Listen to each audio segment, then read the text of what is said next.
Interest. Interest is only a fair payment for using another person's money. बड़ा simple topic है और ये basically percentage का topic है, यानी कि परसेंटेज की एप्लीकेशन है। इसमें हम मनी के अगेंस्ट परसेंटेज अप्लाई करते हैं और वैल्यू फाइंड आउट करते हैं। मसलन अगर हम परसेंटेज को रिवाइज़ करें तो हम कहते हैं x is equal to P R, यानी कि अगर आपने 5% ऑफ 500 मालूम करना है तो हम कहेंगे कि x यानी कि परसेंटेज अमाउंट 500 मल्टीप्लाइड बाय 0.05। ये याद रखें कि मैं यहाँ पर 0.05 यूज़ कर रहा हूँ क्योंकि आपने परसेंटेज का टॉपिक पढ़ा हुआ है और उसमें हम ज़्यादातर कोशिश करते हैं कि नीचे 100 लेने के बजाय पॉइंट को यूज़ किया जाए और इजीली क्वेश्चन को सॉल्व करें। तो अब 2 ज़ीरो से ये डेसिमल पॉइंट कैंसिल हो गया और ये बन गया 5 × 5 इज़ इक्वल टू 25। और अगर किसी ने परसेंटेज का टॉपिक नहीं पढ़ा तो वो इसको समझ सकता है कि 500 मल्टीप्लाइड बाय 5/100। अब ये 2 ज़ीरोज़ इन 2 ज़ीरो से कट गए और 5 × 5 is equal to 25।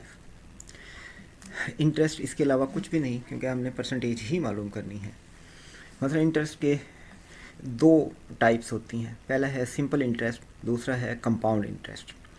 Simple interest में जो इन्वेस्टेड अमाउंट होती है या डिपॉजिटेड अमाउंट होती है वो चेंज नहीं होती और हर साल एक ही अमाउंट पर इंटरेस्ट कैलकुलेट किया जाता है। जबकि कंपाउंड इंटरेस्ट में इंटरेस्ट अर्न दोबारा से प्रिंसिपल वैल्यू में शामिल होता है और नया इंटरेस्ट उस पर कैलकुलेट किया जाता है। यानी कि अगर आप 5000 रुपीज़ इन्वेस्ट करते हैं और आपको 100 रुपीज़ इंटरेस्ट मिलता है तो ये 100 ऐड करके आपके पास हो जाएगा 5100 और नेक्स्ट ईयर ये 5100 इस्तेमाल किया जाता है एज ए प्रिंसिपल वैल्यू और इस पर इंटरेस्ट कैलकुलेट किया जाता है।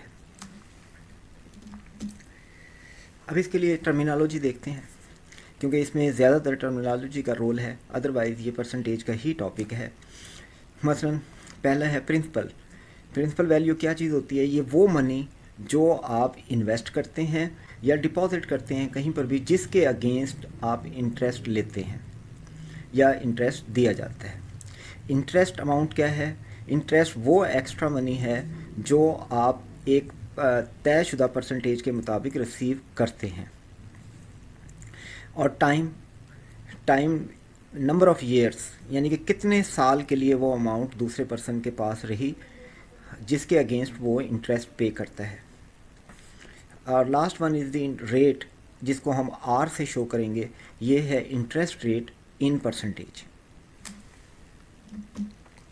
अब देखें सिंपल इंटरेस्ट। सिंपल इंटरेस्ट के लिए इक्वेशन जैसे मैंने अभी बताया था कि परसेंटेज की इक्वेशन होती है x is equal to P R. इसमें p सेम है, r भी सेम है, सिर्फ x की जगह हमने i यूज़ किया है ताकि इंटरेस्ट को शो किया जा सके। अब ये t है, अगर t को देखें तो ये नंबर ऑफ़ ईयर को शो करता है। t is the number of years. इसलिए अगर आपसे कहा जाए कि 5% इंटरेस्ट रेट है और p की वैल्यू है 2000 रुपीज़ और आपने इंटरेस्ट बताना है for 2 year,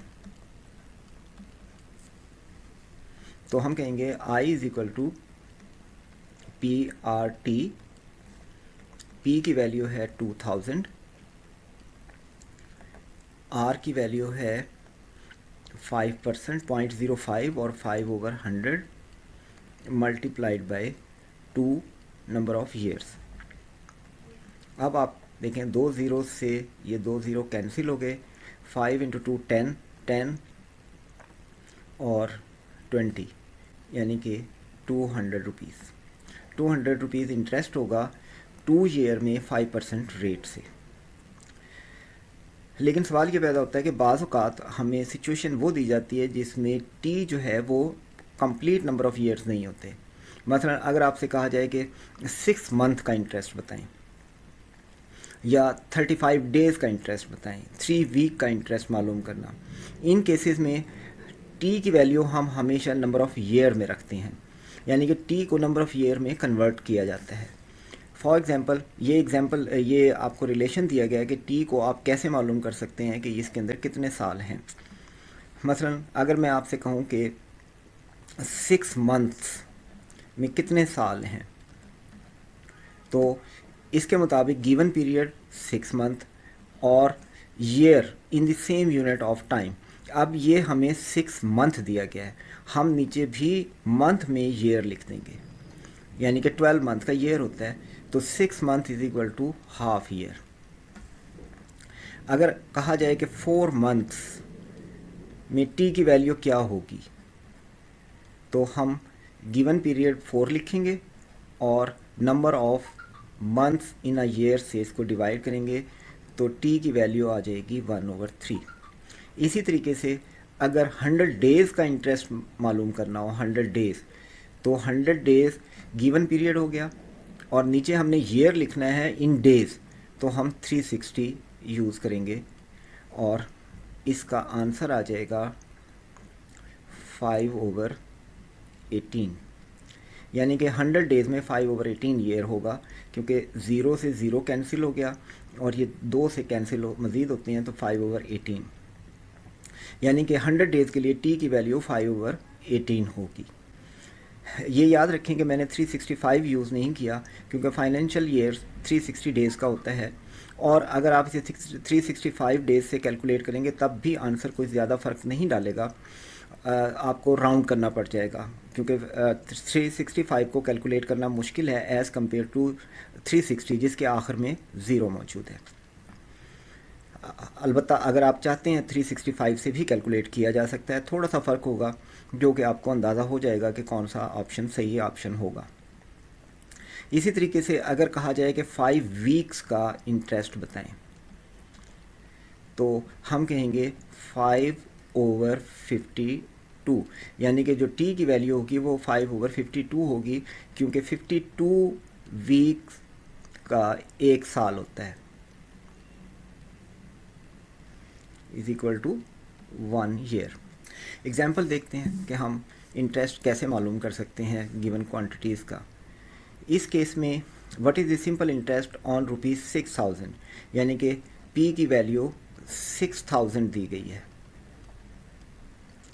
for 2 year T जो है वो 2 ईयर होगा और रेट आपको बताया गया है 8%। अब हम सिंपल इंटरेस्ट की इक्वेशन लगाते हैं, I is equal to PRT।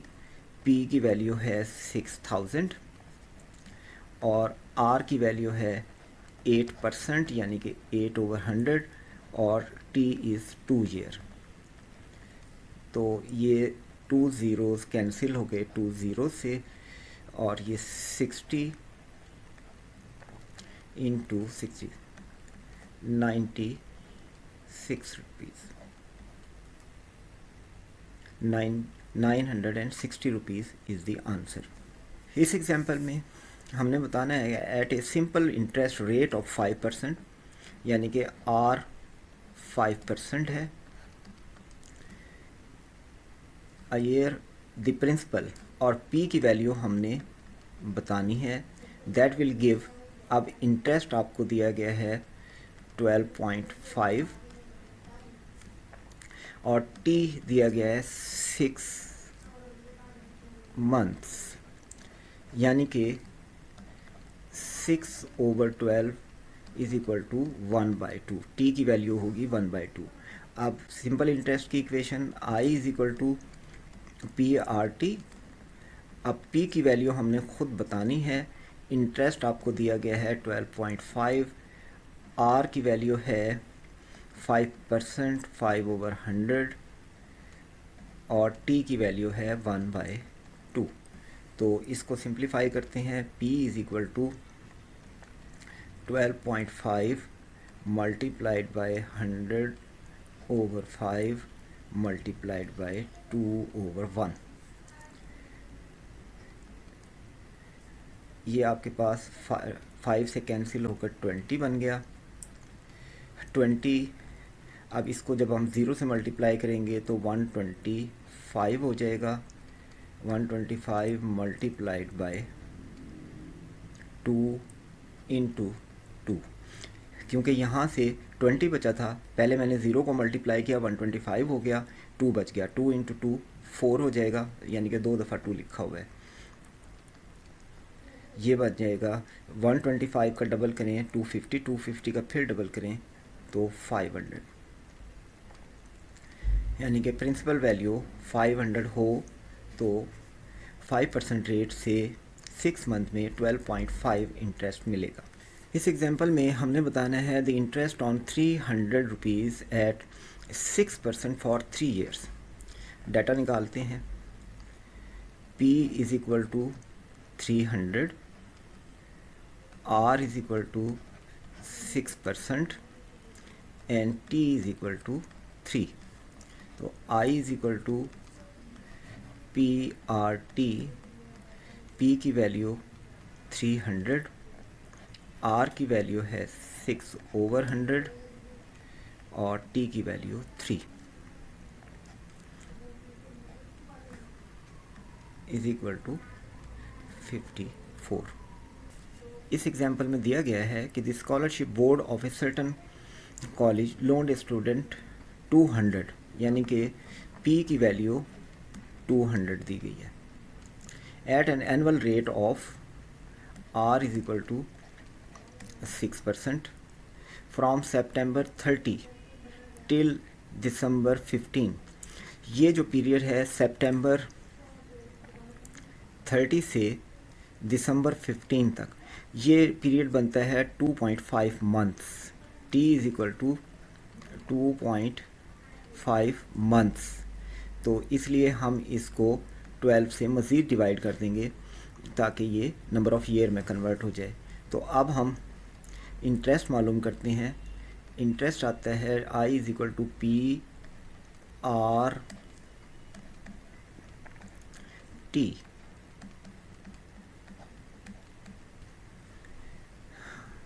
2 zero से ये 2 ज़ीरो कैंसिल हो गए। 2 इंटू 6 इज़ इक्वल टू 12 और 12 से ये दोनों कैंसिल हो गए, बाकी बचता है 2.5। तो इंटरेस्ट 2.5 होगा, लेकिन क्वेश्चन ये नहीं है। क्वेश्चन में पूछा गया है to repay the loan and accumulated interest. तो लोन 200 था और 2.5 इंटरेस्ट है। इन दोनों को इकट्ठा करें तो हमारे पास आंसर आएगा 200 plus 2.5।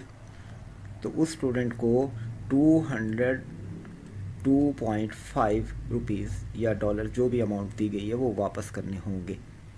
Compound interest. Compound interest जैसे मैंने शुरू में बताया था, इसमें प्रिंसिपल वैल्यू चेंज होती है, क्योंकि जो इंटरेस्ट मिलता है वो इसमें दोबारा से शामिल किया जाता है और नया इंटरेस्ट उस पर कैलकुलेट करते हैं। जैसे कि अगर 1000 रुपीज़ हैं और 10% इंटरेस्ट रेट है, तो फर्स्ट ईयर का इंटरेस्ट होगा 1000 का 10%, जो कि 100 रुपीज़ बनता है। अब ये 100 रुपीज़ इन 1000 में ऐड करके 1100 बन जाएंगे और 1100 का नेक्स्ट ईयर 100 यानी कि 10%, 10/100 लेंगे तो 110। अब 2 साल का इंटरेस्ट 100 एंड 110, 210 बनेगा। कंपाउंड इंटरेस्ट सिंपल इंटरेस्ट के मुकाबले में ज़्यादा यील्ड देता है, क्योंकि इसमें हर साल का जो इंटरेस्ट अर्न होता है उस पर भी इंटरेस्ट नेक्स्ट ईयर मिलता है। जैसे कि इस इलस्ट्रेशन में भी है कि अगर हम 100 रुपीज़ इन्वेस्ट करते हैं, 1000 रुपीज़ इंटरेस्ट करते हैं 10% पे, तो ये स्टार्टिंग इन्वेस्टमेंट है और रेट जो है वो 10% है। इसके नतीजे में ये 100 रुपीज़ या $100 इन्वेस्टमेंट के अगेंस्ट आपको इंटरेस्ट मिला है। नेक्स्ट ईयर ये 100 और ये $1000 ऐड होकर $1100 बन गए। अगले साल फिर इस पर 10% मिला तो 110 इंटरेस्ट मिला। वो इंटरेस्ट अगेन इस वैल्यू में ऐड हो गया 1100 में और ये 1210 बन गया। इस पर फिर 10% इंटरेस्ट मिला जो कि 121 बनता है। ये 121 12 10 के अंदर ऐड हुआ और 1331 आपके पास आ गया। देखेंगे इसमें एक्सक्लेट कर रही है वैल्यू, क्योंकि हर दफ़ा इंटरेस्ट इसमें शामिल हो जाता है। और इंटरेस्ट के केस में एक इंटरेस्टिंग टर्म भी इस्तेमाल होती है, फ्यूचर वैल्यू, क्योंकि विद टाइम वैल्यू इंक्रीज़ कर रही है। 1000 था 1100 हो गया, फिर 1100 से 1210 हो गया, 121 से 1331 हो गया। ये वैल्यू चेंज हो रही है। तो इसलिए जो स्टार्टिंग वैल्यू होती है उसको हम कहते हैं प्रेजेंट वैल्यू। जैसे कि ये प्रेजेंट वैल्यू है, और ये अगर हम देखें तो एक पीरियड, दो पीरियड, तीन पीरियड के बाद, तीन पीरियड के बाद ये 1331 होगी। ये इसकी फ्यूचर वैल्यू है कि फ्यूचर में ये इतनी अमाउंट हो जाएगी। तो फ्यूचर वैल्यू मालूम करने के लिए हम सिंपल एक इक्वेशन भी यूज़ करते हैं कि present value into 1 plus interest पर period raise to the power number of period. यानी कि अगर हम इसे सिंपल लिखना चाहें तो future value is equal to P, जो कि आपकी इनिशियल इन्वेस्टमेंट है, इनटू 1 प्लस आर, आर इसमें रेट ऑफ इंटरेस्ट है, over power is N, N is the number of periods के कितनी दफ़ा इंटरेस्ट मिलेगा। क्योंकि ये ज़रूरी नहीं है कि आपको एनुअल रेट ऑफ इंटरेस्ट ही मिले, हो सकता है कि 6 ईयर के बाद आपको इंटरेस्ट दिया जाए।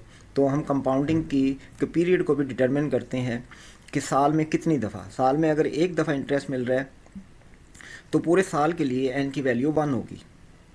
लेकिन अगर साल में 2 दफ़ा इंटरेस्ट मिल रहा है तो साल में 2 दफ़ा इंटरेस्ट होगा और एन की वैल्यू हम डबल लेंगे। ये इसकी जनरल इक्वेशन है जो मैंने अभी एक्सप्लेन की है। अब इससे मुतालिक मज़ीद हम देखते हैं कंपाउंडेड ईयरली। तो इसमें जो पावर दी गई है, मैंने पहले इसके लिए टर्म इस्तेमाल की थी एन, नंबर ऑफ़ ईयर। अब यहाँ पे हम टाइम इस्तेमाल कर रहे हैं कि टी की वैल्यू जो कि ईयरली शो की जा सकती है या हाफ मंथली भी हो सकती है, क्वार्टरली भी हो सकती है। फिर सेमी एनुअली का मतलब है 6 मंथ के बाद आपको इंटरेस्ट मिलेगा। देखें इसमें और सिंपल इंटरेस्ट में या एनुअल में क्या फ़र्क होता है। अगर 1000 रुपीज़ हैं और 6 मंथली यानी कि सेमी एनुअली इंटरेस्ट मिलता है और इंटरेस्ट रेट जो है वो 10% है, तो आप देखें कि पहले पीरियड के लिए 6 मंथ के लिए जो इंटरेस्ट होगा, principal into rate into time period, time period जो है वो हाफ। तो पहले साल का इंटरेस्ट, पहले पीरियड का इंटरेस्ट यानी कि कंपाउंडिंग पीरियड 6 मंथ है, तो 6 मंथ का जो इंटरेस्ट हुआ वो आपके पास आता है 100/2 इज़ इक्वल टू 50 रुपीज़। अब ये 50, अब ये 6 मंथ का इंटरेस्ट है और ये 50 इसमें अब ऐड हो जाएगा, ये बन जाएगा ये, और इस पर फिर हम 10% इंटरेस्ट लेते हैं फॉर नेक्स्ट 6 मंथ्स। तो इसमें टी की वैल्यू फिर हाफ होगी क्योंकि ये नेक्स्ट 6 मंथ ही है। अब आप कैलकुलेट करें तो एक ज़ीरो से एक ज़ीरो कैंसिल हो गया और ये आपके पास आता है 1050 डिवाइडेड बाय 20। एक ज़ीरो से ये ज़ीरो गया तो आंसर आया 52.50। अब आप देखें कि यहाँ पे 2.50 आपको एक्स्ट्रा मिला है क्योंकि फर्स्ट 6 मंथ में जो आपने इंटरेस्ट लिया था 50, वो नेक्स्ट 6 मंथ में एज ए प्रिंसिपल काउंट हुआ है, जिसकी वजह से ये 2.5 बढ़ गया। अब अगर आप साल का एनुअल इंटरेस्ट कैलकुलेट करें तो आपको जो टोटल मिल रहा है वो पहले साल आपको पहले 6 मंथ में 50 मिला, दूसरे 6 मंथ में आपको 52.50 मिला। तो ये मिलाकर बनता है 102.5। ये 2.5 आपको सिंपल इंटरेस्ट के मुकाबले में ज़्यादा मिला है। फिर इसी तरीके से क्वार्टरली है। क्वार्टरली में हर 3 मंथ के बाद इंटरेस्ट मिलता है और वो ऐड होकर नेक्स्ट 3 मंथ्स के लिए कैलकुलेशन की जाती है। इस केस के अंदर अब इंटरेस्ट और भी ज़्यादा हो जाएगा क्योंकि हर 3 मंथ के बाद इंटरेस्ट कैलकुलेट किया जाएगा। फिर कंपाउंड मंथली भी हो सकता है कि हर मंथ पर इंटरेस्ट दिया जाए और अगर वो इंटरेस्ट बैंक से ड्रॉ नहीं किया जाता तो वो इन्वेस्टेड अमाउंट शुमार होगा और प्रिंसिपल वैल्यू में ऐड होगा और नेक्स्ट मंथ उस पर भी इंटरेस्ट मिलेगा। एग्जाम्पल देखते हैं। What is the compound interest on 600 compounded annually, यानी कि आपके पास प्रिंसिपल वैल्यू है 600 और रेट ऑफ इंटरेस्ट दिया गया है 12%, टी की वैल्यू आपको दी गई है 2 ईयर और कंपाउंडेड एनुअली दिया गया है, यानी कि हर साल के बाद आपको इंटरेस्ट मिलेगा। तो हम पहले साल का इंटरेस्ट, क्योंकि अगर हम इसको फार्मूले से सॉल्व करें तो ये कैलकुलेटर के बगैर मुश्किल हो जाती हैं, इसलिए हम इसको दूसरे तरीके से, यानी कि हर कंपाउंडिंग पीरियड का सिंपल इंटरेस्ट कैलकुलेट करके उसको प्रिंसिपल में ऐड करते हैं। क्योंकि नॉर्मली टेस्ट में 2 साल या 3 साल से ज़्यादा का इंटरेस्ट कैलकुलेट करना नहीं आता, या कंपाउंडिंग पीरियड भी 2 या 3 से ज़्यादा नहीं होते। तो हमें एक लंबे चौड़े फार्मूले के अंदर फंसने के बजाय सिंपल तरीके से उसे करना चाहिए, यानी कि हर कंपाउंडिंग पीरियड का सिंपल इंटरेस्ट लेंगे और उन सबको ऐड कर लेंगे। तो पहले कंपाउंडिंग पीरियड का, यानी कि पहले साल का इंटरेस्ट कितना बनता है, ये हम कर रहे हैं फर्स्ट ईयर के लिए। First year I is equal to P R T, यानी कि P is equal to 600, rate of interest is equal to 12/100 और टी की वैल्यू हम लेंगे 1, पहला साल। तो इसका आंसर आता है 72। अब ये 72 हम 600 में ऐड कर देंगे, तो नेक्स्ट कंपाउंडिंग ईयर के लिए हमारे पास 672 आ जाएगा। और जब हम इसका 12% रेट ऑफ इंटरेस्ट लगा के इंटरेस्ट कैलकुलेट करेंगे तो ये आंसर आएगा 0.32 इंटू 12, मल्टीप्लाई करें तो ये आ गया 4, 6 और ये 12, फिर क्रॉस आ गया 1, 2, 3, 6, 4, 8, 5, 7।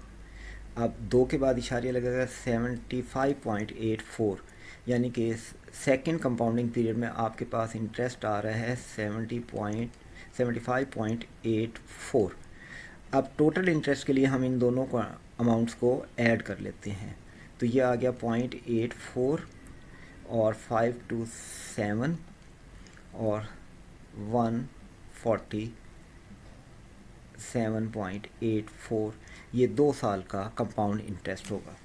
इस एग्जांपल में सलीम इन्वेस्ट $1000, उसकी इन्वेस्टमेंट यानी कि पी अमाउंट है $1000, 40 is equal to 2 years, 10% interest rate है, R is equal to 10%, compounded at the end of each year get as compound interest for 2 years.